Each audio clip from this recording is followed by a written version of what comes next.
Videos I have already explained till here, till the displacement reactions, and we'll be continuing the displacement reactions today. Okay, please watch other videos or else there will not be any continuity, so that you will not understand properly.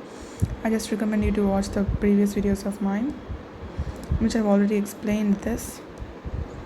Okay, so let's start. Metal reactivity series. Which metal is more reactive? In this, as this arrow goes up, this is very light. So as this arrow goes up, the reactivity increases, means elements on the upper side are more reactive. For example, these are more reactive. Sodium is more reactive, but what is the most reactive? It is potassium.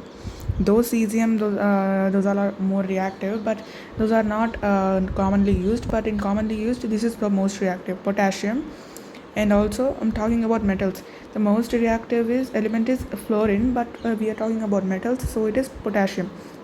Sodium, calcium, magnesium, aluminum, zinc, iron, nickel, tin, lead, hydrogen, copper, mercury, silver, gold, platinum. So platinum is the least reactive because it's also the most expensive. It's like that you can remember it, the most less reactive element.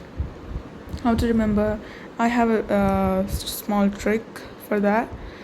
Just remember this: ka, na, ka, mang, al, jan, fi, pb. In this, most of the elements you can cover it, but not all the elements are covered in this. For example, first you'll get means like this, the reactivity increase. For example, potassium is there. Potassium, sodium, calcium, magnesium, aluminum, zinc, iron. Fe is iron, and Pb is lead. But here, iron, lead, nickel, this you can add it. These both are not there, but you can just understand. For most of these are not mostly used, but these are mostly used, so you can just remember this order: Kanaka, Mangal, Janfi, Pb, like that.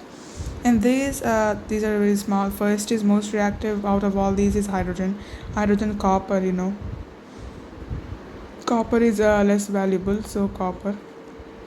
Than these, I'm telling you, okay?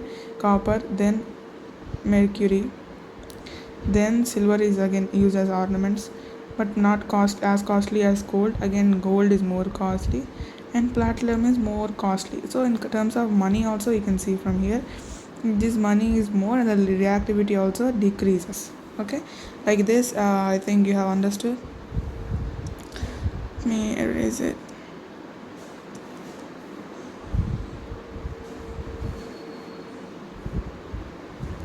Now next one, halogen reactivity series. This is non-metals. Most reactive is we all know that most reactive is fluorine, then chlorine, then bromine, iodine. Chlorine, even the periodic table order is also the same order. The most reactive halogen displaces the less reactive halogen from its compound. Most reactive halogen, for example, if you see here NaBr, here Br is an halogen. NaBr is an halogen. Bromine is less reactive than chlorine. So here what happens? Chlorine and bromine interchange pairs. So NaCl is formed, and Br2 is left out. Double decomposition reactions or double displacement reactions, they are sometimes also called, in some cases there are only the precipitation reactions and neutralization reactions also, but not all the reactions are said like that, okay? But most of them, the chemical reaction in which two reactants double, already can see by the word itself, double, two reactants combine to form two products. Till now we have seen in first one, synthesis of the combination reaction, two or more combine to form one, and in the decomposition, one breaks down and forms more than two. In displacement reaction, we have seen one compound and one element, but here both are compounds and again form two different compounds just by the interchange of their mutual ions. The chemical reactions in which two reactions form the substances by mutual exchange. This word is very important: mutual exchange. mutual exchange of their radicals. Radicals are nothing but ions. Okay, and this is called as double decomposition reaction or double displacement reaction. Its representation is AB plus B. AB plus B. AB plus CD is equals to AD plus CB. Just remember like this.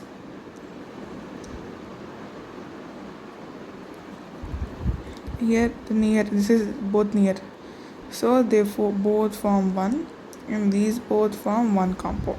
This is for valid for all the other reactions. For example, see here NaCO3, NaNO3 and CuSO4. So Na2, yes, Na2NO3, NaNO3 twice, and this are left, and this combine to form Na2SO4 and CuNO3 twice. The reaction takes place between acid and base, acid and base, then it forms a salt and water. It's called neutralization. This salt and water are formed, and it is called a neutralization reaction. Example, NaOH. This is a very basic reaction. Okay, in double decomposition reaction, if one of the product is insoluble, then it is called as the precipitate. Product is insoluble is called as precipitate, and the reaction is called as precipitation reaction. And a precipitate is indicated by the downward arrow. AgCl, it may be BaSO4, PbCl2, etc. These are precipitates, and also either written by downward arrow or just written as AgCl PPT. Like you have they have written like for solid like this, they'll write like down, they'll write here PPT, or even downward arrow represents precipitate formation.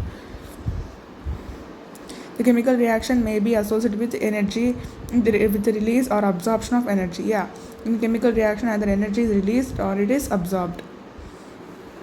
Associated with the release or absorption of the energy. If the reaction involves release, if energy is released after the reaction, means after the formation of something or after the reaction, the products are formed. With products, even you get some amount of energy also. Energy means it can be in the form of heat, there be sound or light, whatever it is.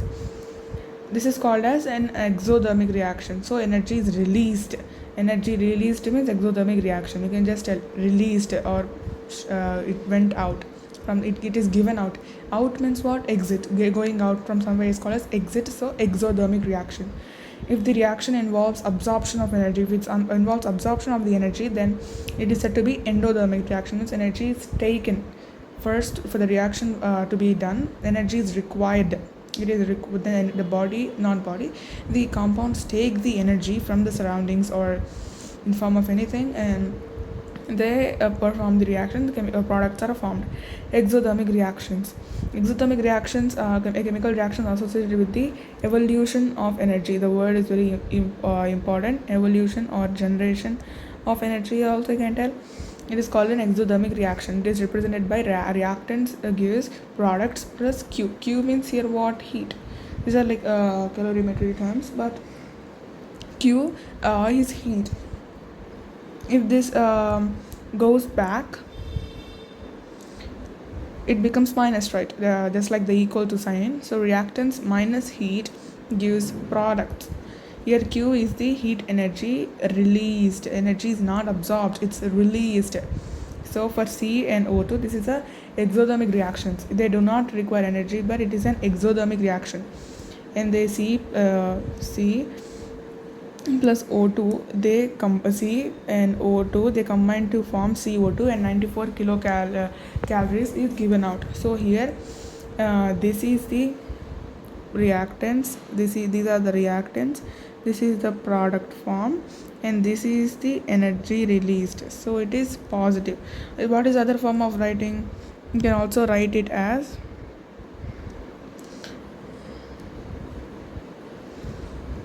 C plus O2 minus 94 kilocalories gives CO2. You can also write it like this or like this. Both are the same thing.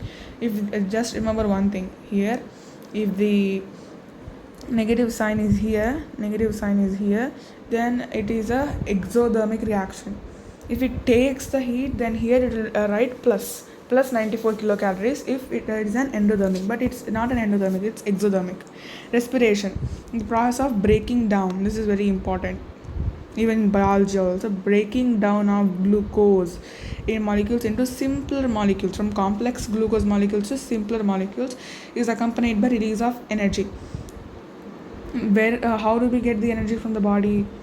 After the breakdown of the food, we get the energy from the body. We are getting the energy after the reaction. It means that it is an exothermic reaction.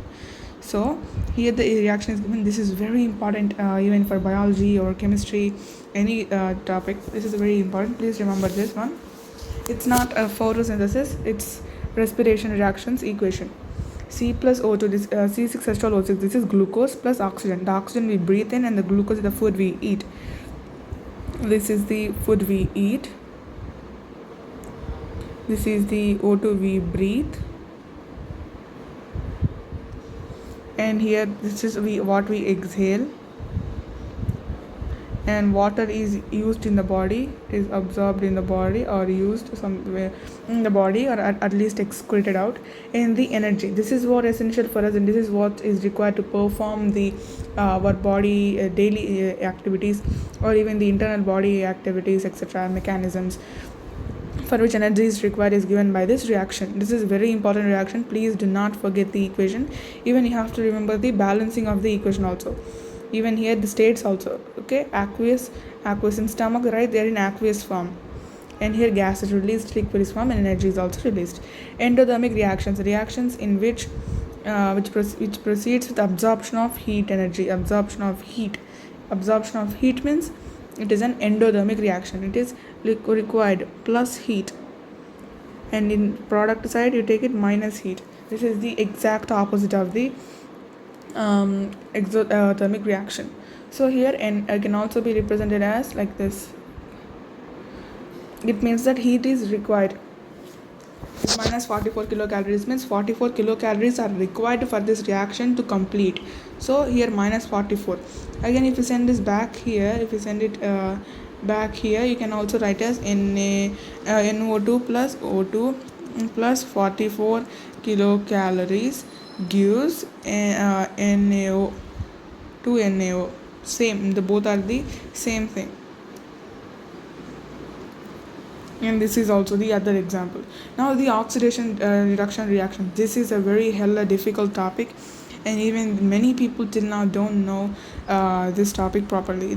I know, I accepted this is very confusing, but as long as you don't understand it properly, it is confusing, but after you understand it, it is not confusing anymore.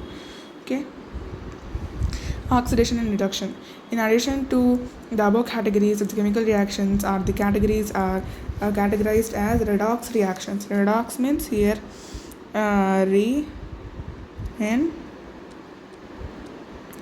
redox reactions have involved both oxidation and reduction. Oxidation is an important class of this is very important. They don't ask which reaction is exothermic or endothermic, but they do ask even in IITs and NEET also, which is what is the reducing agent, etc. And it is very important in other topics also. For example, balancing of the equations of the ion method, those are not required now, but it is very important. Do not take it light. Okay. Oxidation means addition of oxygen. You can just read by name itself.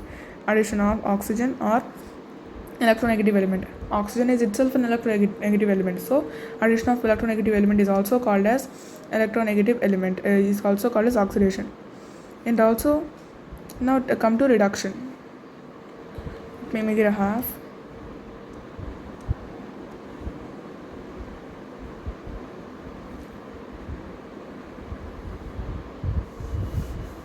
Okay, now it's not confusing. Yeah. And the removal of oxygen. Reduction means what? Removal of oxygen. The opposite of this, just quite opposite. Reduction means removal of oxygen or electronegative element. Example, Mg plus O2 gives MgO. So here what happens?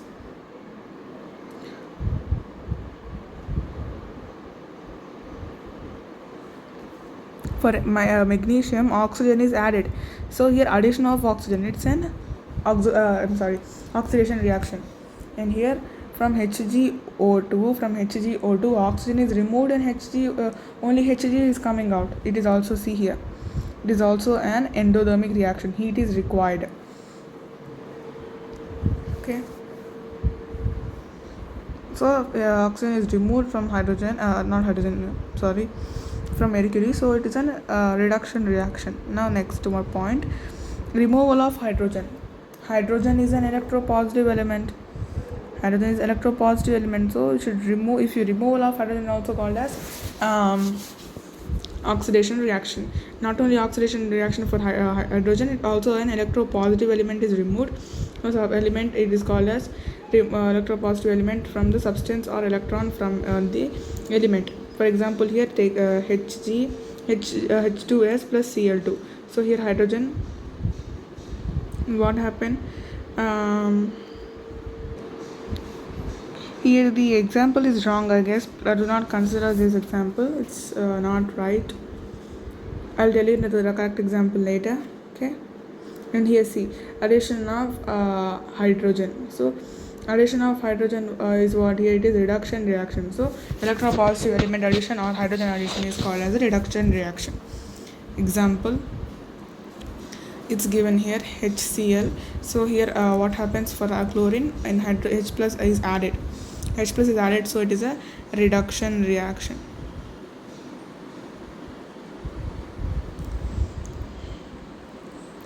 And next, oxidation and reduction reactions are simultaneously, these are simultaneous reactions, just like Newton's third law. Every action has an equal and opposite reactions, and forces don't exist in pairs, right? In the same way, oxidation reaction, in the reaction always an oxidation is there, then compulsory reduction will also be there. So they are called as redox reactions, are accompanied by each other, are called as redox reactions. And the redox reactions, substance which undergoes oxidation and reduces the other substance is called as a reducing agent. Please don't this is a place where all the people get confused. Please, you do not get confused. There is a redox reaction with substance which itself undergoes oxidation is called as a reducing agent. Why it is called as reducing agent then? Because it oxidizes by itself and it reduces the other element. If it reduces someone, so it is called as reducing agent. And the substance which undergoes reduction, it undergoes reduction, it itself undergoes reduction and oxidizes the opposite substance, so it is called as an oxidizing agent. So for example, see here, CuO, what happens? CuO here is getting reduced because it CuO is getting reduced. Now I'm sorry, here take it, hydrogen is getting oxidized. Hydrogen is getting oxidized,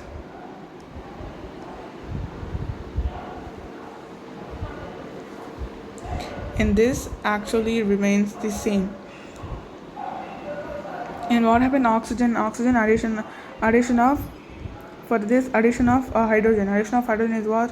It is getting reduced. So both are happening simultaneously, so it is called as a redox reaction. They happen simultaneously in a reaction. You will always find oxidation and reduction both in a reaction. You will not find a single oxidation or single reduction, both will be there. CuO is called as oxidizing agent, because CuO is called an oxidizing agent because it is reducing. Actually here, I guess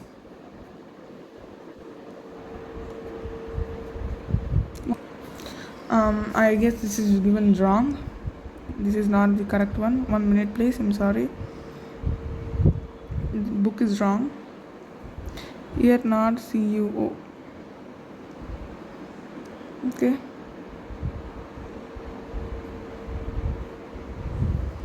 It is Cu only. It is Cu. So here what happens? See, now I guess you understand properly now. CuO is losing oxygen. It is losing oxygen, so it is called as reduction.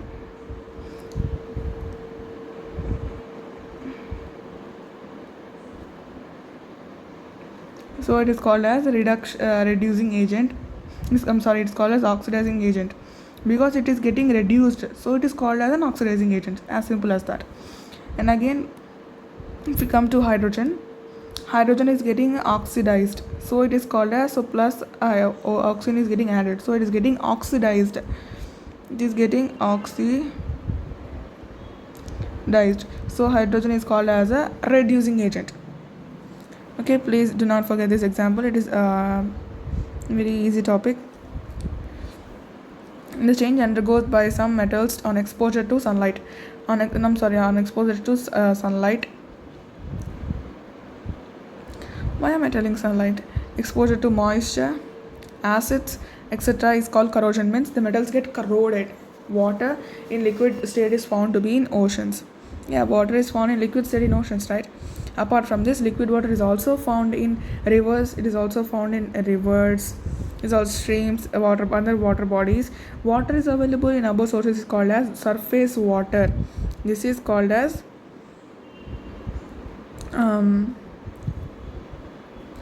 surface water. Water present in the oceans is present in the oceans in appreciable amounts, means in quite large quantity, in appreciable amounts of dissolved salts, predominantly sodium chloride. We can always tell, right, salt water, the ocean water and the sea water is salt water. It is saline in nature because it has salts. Not only it has only sodium salt, it has magnesium salts, calcium salts, etc., but predominantly sodium salt, sodium chloride. The presence of these salts imparts salty taste, and hence water is called as saline water. Due to the salts present is called as saline water. The normal water is fresh water or potable water, means drinkable water, or the surface water. This is not salty, okay? The water in the rivers is never salty. It's just normal water. It's just not clean, but it's normal water. In addition to surface water, there is also called as underground water. You know, right? From bore wells, you take the water out from the ground. It is called as groundwater. Available under the earth's surface, this is called as underground water or just groundwater in general. This water is stored due to the seepage of rain. The rain, when the rain comes, then the water get collected in the earth's surface, inside the earth's surface, and this is water is pumped out by the bore wells and used by humans, and this is called as groundwater. Through soil, seepage means, so this is what happens. This is soil, you think. This has small pores. Soil is not like just a plastic sheet, it has pores. So when the rain falls like this, the water goes and it settles here inside.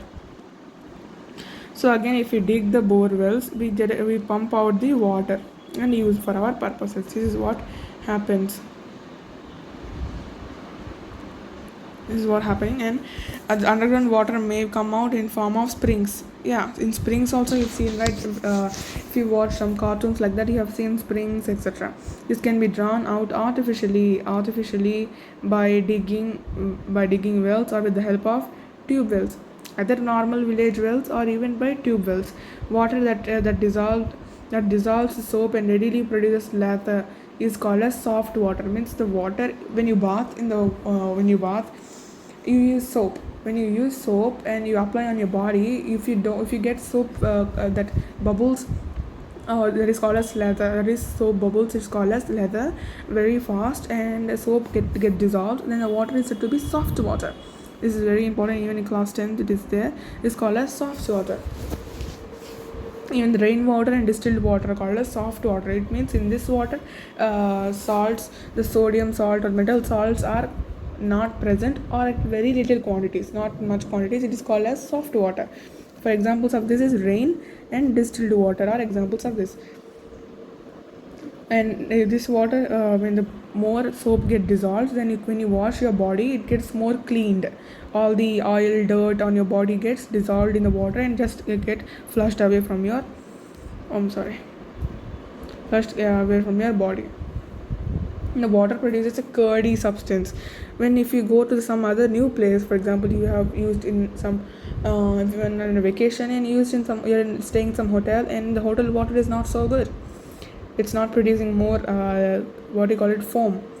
So such water This curdy substances does not dissolve the soap much, not much soluble. It is soap is not much soluble in that water. It does not produce lather easily. It is known as hard water because in the presence of the dissolved salts. It has presence of dissolved salts such as chlorides, sulfates, bicarbonates of the calcium and magnesium. Please remember even the names of these elements. It is calcium and magnesium mostly. It is either maybe it is due to the naturally or even by the man-made exploitations also. Hardness of water can be classified into two types. This is depending upon the nature of salts. One is temporary hardness, one is permanent hardness. Remover of hardness. Temporary hardness, if the water is temporarily hard, then the what happens if means by you can remove the hardness of the water by just by boiling. So what happens if, for example, this calcium hydro then carbonate, calcium bicarbonate, and this is magnesium bicarbonate. CaCO3 plus CO is given out. The precipitates of this can be filtered off. This is actually this is precipitate, means they settle down at the bottom and get filtered. Temporary and permanent hardness by passing through permutate. Artificial zeolite. This is not our topic, but it's very important to know also. It's better to know. Artificial zeolite is called permutate. Is obtained from a coarse substance, from coarse sand. When it is obtained from coarse sand when sodium carbonate, alumina and silica are fused together. The hard water containing dissolved salts of calcium and magnesium is made to percolate through permutate. Is made to percolate, percolation, right?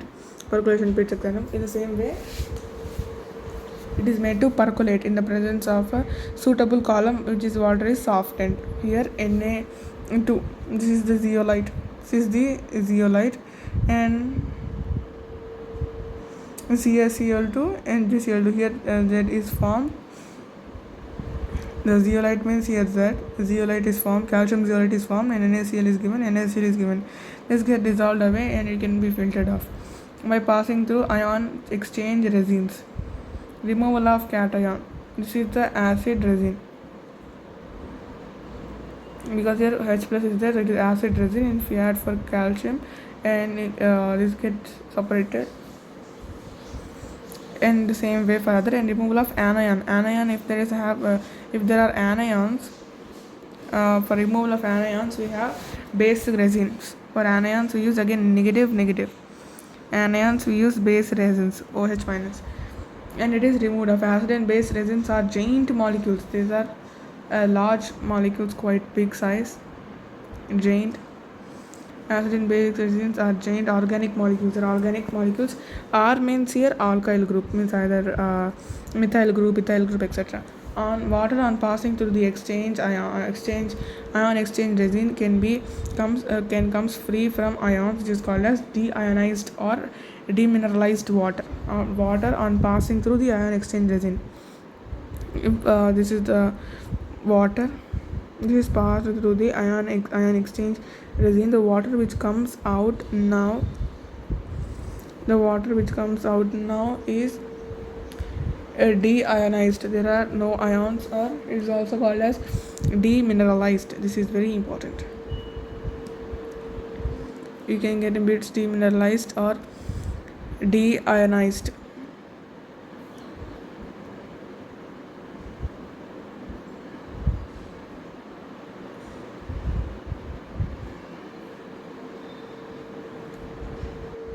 After these resins are used for a long time, there is prolonged use, they lose their ability or the activity, so they need to be reactivated. Acid resins are generated by if the exhausted sodium zeolite is generated by sodium chloride solution.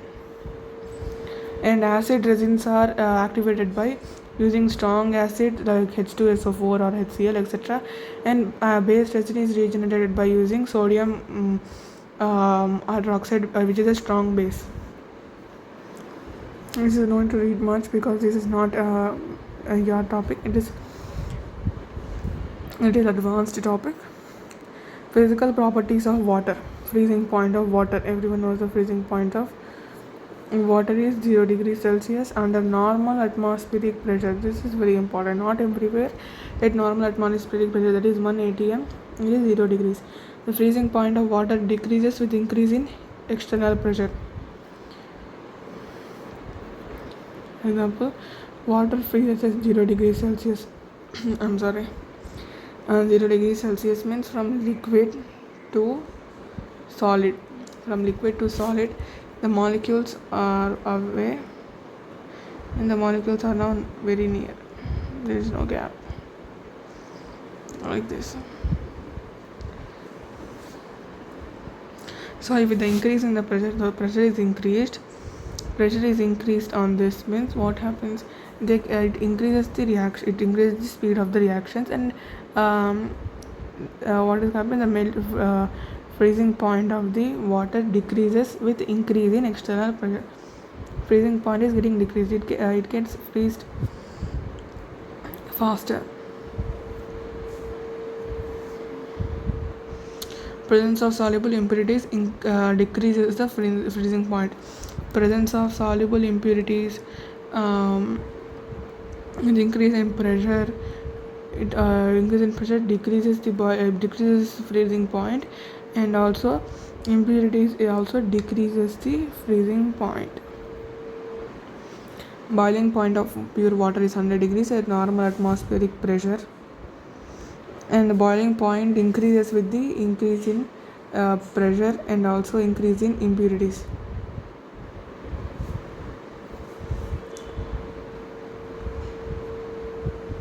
Exerted pressure increases the boiling point. Pressure increases, boiling point increases. Impurities are there, means boiling point also increases. But in case of freezing, if the pressure is decreased, pressure is increased, freezing point decreases, and again also impurities are added, freezing point decreases. Density. Maximum density of water is 1 gram per cc. It's sometimes taken as standard. Maximum is 1 gram per cc. It is obtained at 4 degrees Celsius. Please remember, it forms cage structures. It's in special structures in geometry here, so it has highest density here, most dense at 4 degrees Celsius. The density of water increases with increase in temperature. From 0 to 4 degrees, the water's density increases rather than decreasing. Increases from temperature up to 4 degrees. Later, the density of water decreases with increase in temperature beyond 4. After 4 degrees, what happens? The water's density decreases because it's liquid, right? It should have a less density than solid. So the density decreases beyond 4 degrees Celsius. Water shows an unusual behavior between 0 to 4 degrees Celsius. This is very important. This is always asked in bits and on exam papers. In this range temperature, water expands on cooling. Water normally should contract on cooling, right? Anything will contract on cooling generally, but here water expands on cooling instead of contracting. This phenomena of unusual expansion of water between 0 to 4 degrees is called anomalous expansion of water, or just anomalous expansion. Shows a strange behavior, and water you have no idea how important this question is. Expands on cooling instead of contracting. This unusual expansion of water is called as anomalous expansion from 0 to 4 degrees Celsius. Conductivity. Pure water is a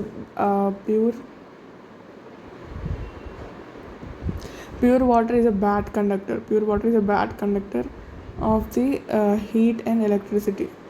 Means because it has no ions, etc. Pure water means here distilled water. The electrical conductivity of water is due to the presence of dissolved salts, which are present in ample amount in rainwater and generally used water. Specific heat. The amount of heat energy required to raise the temperature of 1 unit mass of a substance through 1 degrees or 1 Kelvin is called specific heat of the substance is called specific heat. And the specific heat capacity of pure water is 1 calorie per gram is equals to 4 into 2, that is 8 joules. Water has the highest specific heat capacity. Specific heat capacity is also called as specific heat have capacity is also called as something I've forgotten, but it's not important right now. It's for documentary chapter. This is water has the highest specific heat capacity out of all the substances. So it is very important thing. Please do not neglect it. It is very important. Which element has which substance has most specific heat capacity? It is water. That is how much?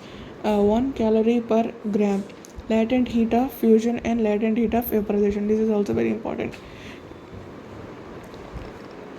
The amount of heat required to be supplied to unit mass of ice for converting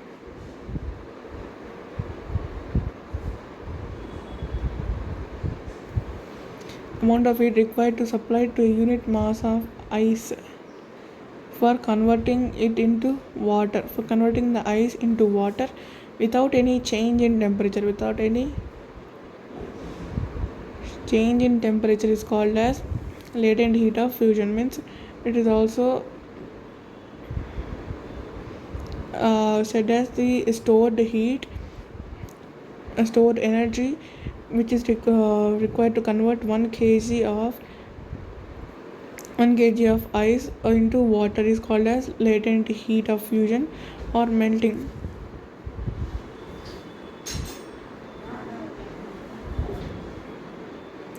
Latent heat of fusion is equals to 80 calorie per gram. It's called latent heat of fusion. Latent heat is also called as it is 80 per calorie per gram.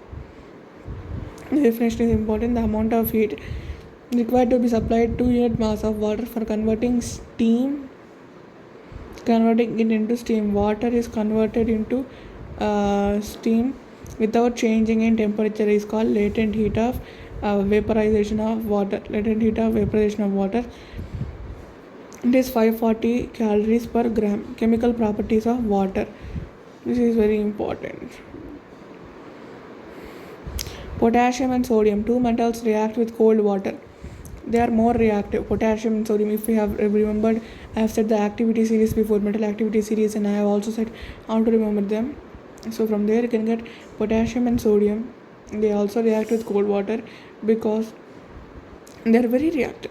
But generally metals react with either hot water, which are not reactive metals, they react with hot water only, and sometimes even don't react with hot water also. Okay, they react with moisture also, react with cold water and moisture also. And potassium burns with lilac flame, and sodium burns with golden yellow flame. React with cold water and also moisture. It's very important. They will ask which compounds react with cold water or moisture or even with water vapor. You have to tell sodium and potassium. And also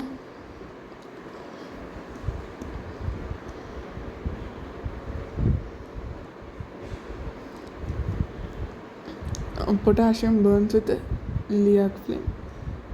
Potassium is lilac flame, and sodium is with yellow flame. Sodium is always has yellow related things, yellow ions, color, etc. So it is almost yellow or golden.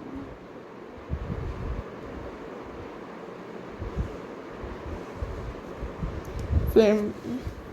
Here potassium reacts with water to form potassium hydroxide and hydrogen. Its sodium reacts with water and forms sodium hydroxide and hydrogen. So if you see here the kind of displacement reaction, yeah. And again now comes calcium reaction also takes place in cold water. So what reactions takes place in cold water? Calcium, potassium, sodium react with cold water. The reaction takes place in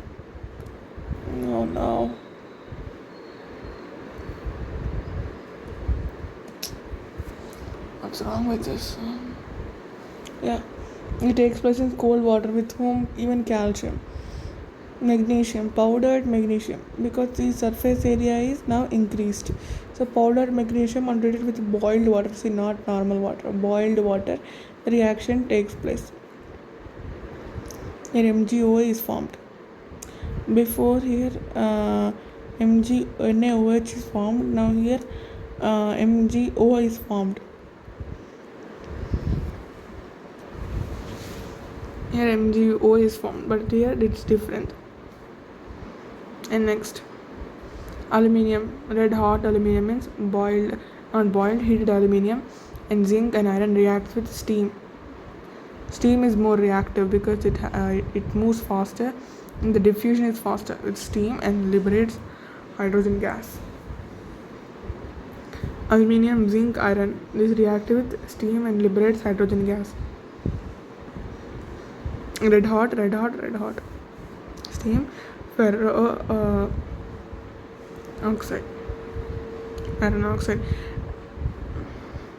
Action of water on metallic oxides. Only oxides of active metals such as sodium, potassium, and calcium react with cold water to form their respective hydroxides. These reactive metals reacts in cold water and forms their respective hydroxides. These reactions are exothermic reactions. They give a lot of heat. Reactions of water on certain non-metals with carbon. So water on carbon, what it forms? Water gas. Nothing much. The superheated steam, superheated is passed over charcoal. It produces a mixture of equal volumes of hydrogen and carbon monoxide, which is collectively called as water gas. This is very asked very much. What the hell is water gas? I don't know. Do not tell like that. Okay. Carbon plus water, not water. Here it's superheated steam forms carbon monoxide plus water. Carbon monoxide plus hydrogen is called water gas. Also once remember this again. When superheated steam is passed over charcoal, it produces a mixture of equal volumes of hydrogen and carbon monoxide, which is collectively called water gas. The above reaction is endothermic. It is endothermic reaction. It is endothermic means heat is required to the reaction. Superheated, we have already heated it, right? So it's superheated. With chlorine gas, chlorine dissolves in water in dark.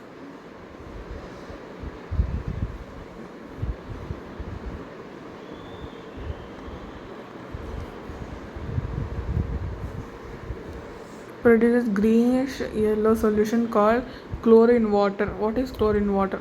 Chlorine water is produced as hydrogen chloride, hydrochloric acid, and nascent oxygen under diffused sunlight. The reaction becomes vigorous under direct sunlight. So this is also a very vigorous reaction. It's not a slow process. If you do it